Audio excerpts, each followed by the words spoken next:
Hello बच्चों, अच्छे हैं? ले रहे हैं आनंद?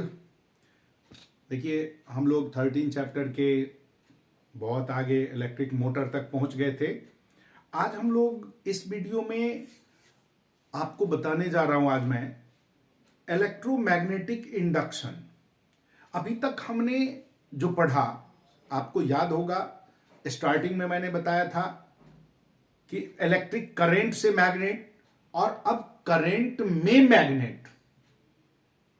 करंट पास आउट हो रहा था, करंट अगर मूव हो रहा था, इलेक्ट्रिक करंट पास हो रहा था, मूव चल रहा था, करंट का फ्लो हो रहा था चार्ज का, तो उसमें मैग्नेटिक फील्ड बना।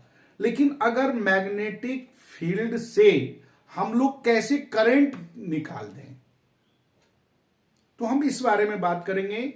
इलेक्ट्रोमैग्नेटिक इंडक्शन क्या करेंगे? इलेक्ट्रोमैग्नेटिक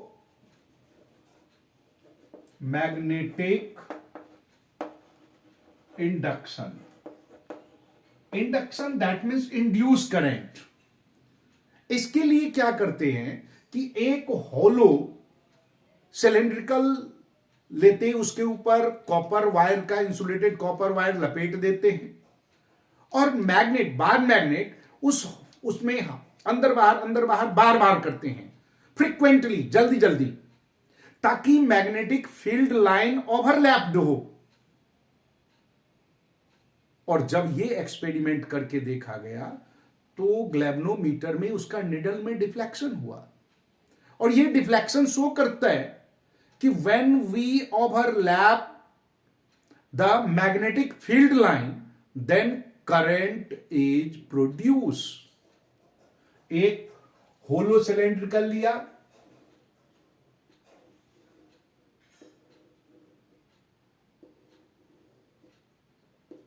इसमें इंसुलेटेड कॉपर वायर से इसको रैप किया और इस वायर को जोड़ दिया ग्लैव्नोमीटर से।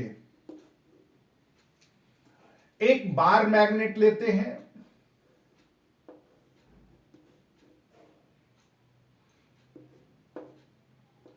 और इसे इसके अंदर एक बार बाहर, एक बार अंदर, बाहर अंदर, और वो फ्रीक्वेंटली, जल्दी जल्दी, ताकि जब ये नॉर्थ वाला जाएगा, फील्ड लाइन खत्म नहीं हो तब तक साउथ आ जाए, नॉर्थ साउथ बार बार रिपीट हो।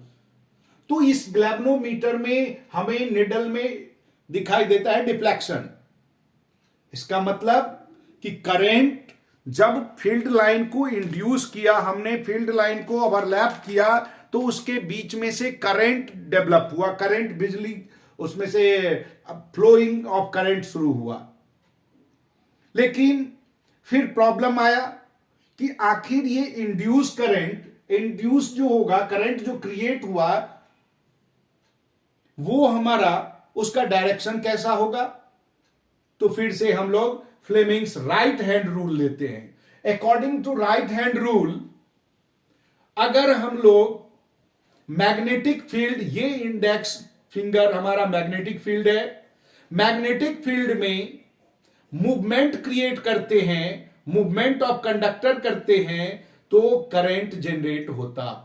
अगेन हमने अपने तीनों उंगली को स्ट्रेच किया, स्ट्रेच करने के बाद index finger shows the direction of magnetic field, thumb is shows the direction of movement, and your middle finger shows the direction of electric current. ये डायरेक्शन क्रिएट हुआ। दैट मीन्स मैग्नेटिक फील्ड में motion create करेंगे, तो magnetic field में motion create करने के बाद हमें इलेक्ट्रिक करंट निकलेगा, इलेक्ट्रिक करंट जनरेट होगा, और इसी प्रिंसिपल को आधार बनाकर इलेक्ट्रिक जनरेटर भी हमारा काम करता है।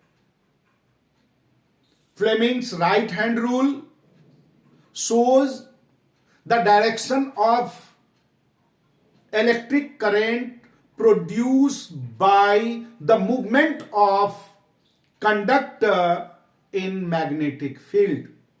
मैग्नेटिक फील्ड में, ये इसके अंदर मैग्नेटिक फील्ड का मूवमेंट करते हैं, तो इसमें करंट क्रिएट होता है। अब देखो, इलेक्ट्रिक जनरेटर दो टाइप का जनरेटर होता, एसी और डीसी, अल्टरनेट और डायरेक्ट। एसी डीसी करंट होता है हमारा, जनरेटर भी हमारा वर्क करता है ठीक वैसे ही जैसे मोटर काम करता, थोड़ा सा उल्टा। मोटर में इलेक्ट्रिक करंट हम पास करवाते थे, जनरेटर में हम मोशन क्रिएट करते हैं, उसमें इलेक्ट्रिसिटी से मोशन में कन्वर्ट करते थे, यहां मोशन से इलेक्ट्रिसिटी कन्वर्ट करते हैं। यही अंतर दोनों में है। देखिए इलेक्ट्रिक जनरेटर की बात करते हैं।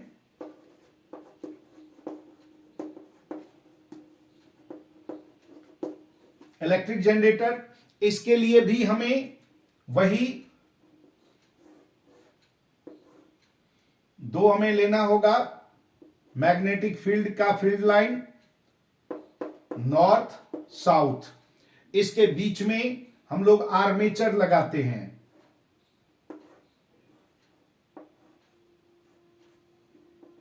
जो आर्मेचर एक्सल से जुड़ा रहता है, ये आर्मेचर एक्सल से जुड़ा, एक्सल के ऊपर दो स्प्लिट रिंग लगा रहता है।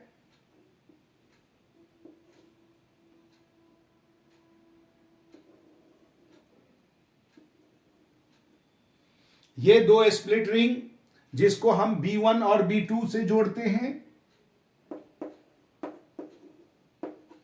और ये कार्बन ब्रशेस से जुड़ा रहता है।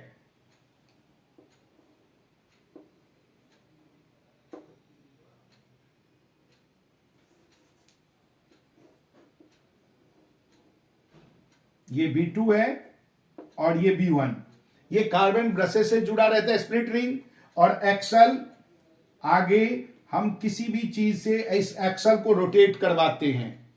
ये दोनों ब्रशेस जुड़ा रहता है हमारा, यहां पर आप ग्लैव्नोमीटर लो, जहां पर आपको दिखाई देगा करंट को बनते हुए।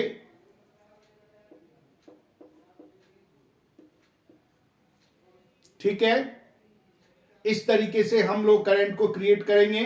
अब इसमें क्या करते हैं, ये जो रिंग है हमारा B1 और B2, वो कनेक्टिविटी को लगा के रखता ताकि करंट इसमें से पास आउट होता रहे और ग्लैव्नोमीटर हमें इंडेक्ट करता रहे। अब इसका भी काम, ये भी हमारा जो है वो बिल्कुल इंसुलेटेड कॉपर वायर से आर्मेचर बना हुआ है, मोटर के तरह ही। इसको हम रोटेट करवाते। देखिए जब आर्मेचर इस तरीके से हमारे पास है, इसका रेक्टेंगुलर शेप नाम दे दें ABCD। ये आर्मेचर जब इसके अंदर करंट जो क्रिएट कैसे होगा ये बताते हैं आपको। ये हम लोग इसको घुमाते हैं, जब एक्सल को घुमाया तो जाहिर है एक्सल घूमते ही हमारा आर्मेचर घूमेगा। और ए बी साइड में नॉर्थ फील्ड लाइन था, नॉर्थ का, इसके ऊपर नॉर्थ पोल का इफेक्ट था, और सी डी पे साउथ का। इसको जब हम मोशन में करेंगे तो ए बी चला जाएगा सी डी की तरफ, सी डी आ जाएगा ए बी के तरफ, जिससे क्या होगा नॉर्थ साउथ के तरफ, साउथ नॉर्थ के तरफ। और ये रोटेशन हम बार बार क्रिएट करेंगे, जिससे क्या होगा कि magnetic field line north south आपस में ओवरलैप्ड होने लगेगा। इसीलिए मैंने कहा जल्दी जल्दी फ्रीक्वेंटली, जितना तेज आप उसको घुमाएंगे इलेक्ट्रिसिटी उतना ही क्रिएट होगा। जितना ये ओवरलैपिंग होगा इलेक्ट्रिक मैग्नेटिक फील्ड का, उतना इलेक्ट्रिसिटी आपको जी में ग्लैव्नोमीटर में शो होता चला जाएगा। ये हमारा जनरेटर, वैसे आपके पेपर में जनरेटर आ नहीं रहा, लेकिन आपको पता होना चाहिए इसका वर्किंग जो है ना स्प्लिट रिंग का, वो कम्यूटेटर के रूप में काम करता है। करंट को कंटिन्यूड इसमें सप्लाई देना शुरू कर देता। यही जनरेटर से हम लोग किसी भी, ये मोशन में एक्सल को घुमाना किसी भी तरीके से घुमाओ, पानी के फ्लो से घुमाओ, कोयला जलाकर उसके भाप से घुमाओ, या हवा तेज चलती है उससे घुमाओ, आपको आर्मेचर घुमाना है, जनरेट करना है इलेक्ट्रिसिटी। अब देखिए दो टाइप का जनरेटर होता, एक डीसी और दूसरा एसी। घर में जो हम लोग करंट यूज करते हैं वो हमारा एसी करंट है, अल्टरनेटिव। यानी एक बार इधर से एक बार इधर से, दोनों साइड से अल्टरनेट जाता है, और ये सर्कल रेट होता है। ये डिपेंड करता, अपने इंडिया में सर्कल रेट 50-50, यानी कि 50 सर्कुलेशन एक तरफ से, 50 सर्कुलेशन एक तरफ से है। ये सर्कल रेट 100 है, एक सेकंड में 50 टाइम वो ऐसे घूमता है, 50 टाइम ऐसे घूमता है। इसलिए एसी करंट से आपको झटका लगेगा, बहुत बड़ा खतरा नहीं होगा। लेकिन डीसी करंट से एक ही साइड से डायरेक्शन से करंट पास आउट होता तो वो चिपका लेता है। ज्यादा डेंजरस है डीसी, अगर वोल्टेज ज्यादा है तो। कम डेंजरस है एसी, क्योंकि वो कुछ सेकंड के लिए ही, सेकंड के कुछ छोटे से पार्ट के लिए ही, लेकिन करंट उस समय पास आउट नहीं होता, ब्रेक होता है। इसलिए आपको ज्यादा खतरा, वो झटका मारेगा जोर का, लेकिन ये साहब कहेंगे जा कहां जाएगा, आजा चिपक जेते हैं। तो भाई साहब, ये एसी और डीसी करंट। एक और टॉपिक है domestic circuit, domestic electric circuit. ये भी आपके पेपर में नहीं आ रहा, फिर भी समझा लेते हैं। देखिए, हमारे घर से आपने देखा होगा, हमारे घर में इलेक्ट्रिक करंट कहां से आता है? पावर हाउस से। पावर हाउस से आया तो आपके घर में 3 लाइन आता है। एक आता है अर्थ वायर जो कंटिन्यू चलता, अर्थ वायर आया। दूसरा आता है एक फेस रेड कलर का, और एक न्यूट्रल। ये 3 लाइन हम लोग वायर लेते हैं। ये फेस और न्यूट्रल सबसे पहले कहां आएगा? हमारे बोर्ड में, बोर्ड से नहीं, सीधा इलेक्ट्रिक मीटर में, जहां आपका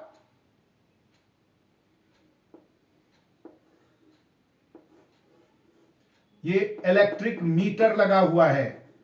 मीटर में आने के बाद ये दोनों आएगा। अर्थ तो सीधा पहुंच गया, मीटर से ये पहुंचता है हमारा डिस्ट्रीब्यूशन चैनल, जिसको हम लोग एमसी भी कहते हैं। यहां फ्यूज भी लगा होता है, ये चैनल में आता है। ये तीनों लाइन, अर्थ तो ऊपर ऊपर गया, अर्थ से तो कोई मतलब नहीं, लेकिन ये दोनों लाइन यानी कि न्यूट्रल और ये आपका फेस, ये डिस्ट्रीब्यूशन चैनल में आता है। और डिस्ट्रीब्यूशन चैनल से अलग अलग कमरे में, अलग अलग इक्विपमेंट के लिए पैरेलल लाइन में ये आपका सप्लाई हो जाता।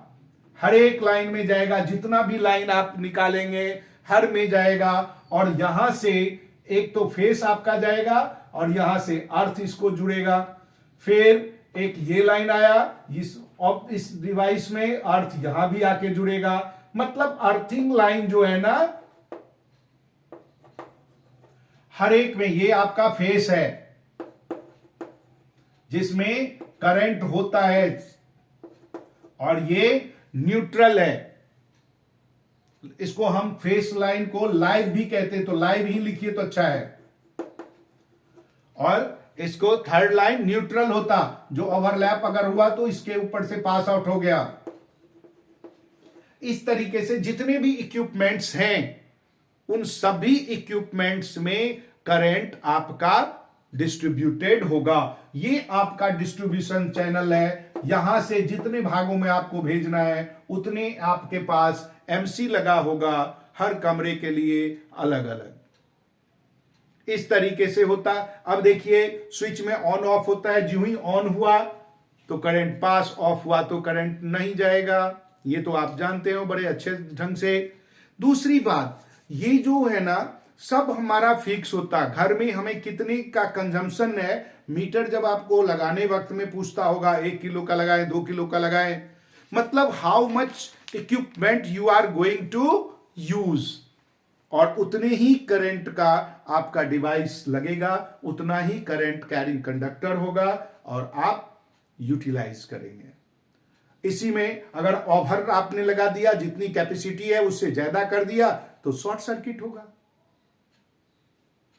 और शॉर्ट सर्किट हुआ तो एक्सीडेंट होता है, आग लगता है। आप देखते होंगे बड़े बड़े इंडस्ट्रीज में, बड़े बड़े कम्युनिटी सेंटर्स में।